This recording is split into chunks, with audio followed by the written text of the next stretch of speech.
Hello hi सांग मैंने मुझे अच्छी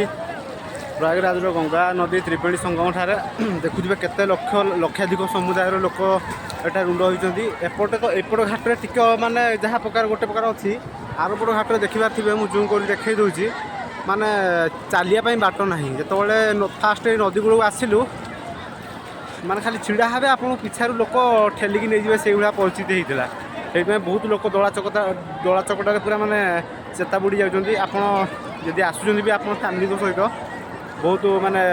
जत्न सहित आसतु एवं गंगा माँ स्नान कर जातु देखिपारे एभा कि सब नदी भितर दृश्य नदीर पानी बर्तमान जेहेतु हिमालय बाहरी नदी बहुत ठंडा माँ गंगा नदी गाधेक आज बहुत भल लगे मत भी आप आसतु गाधुँ आप परिवार सहित आ बुलाबुली करके जातु देखिपारे कि दृश्य अच्छी।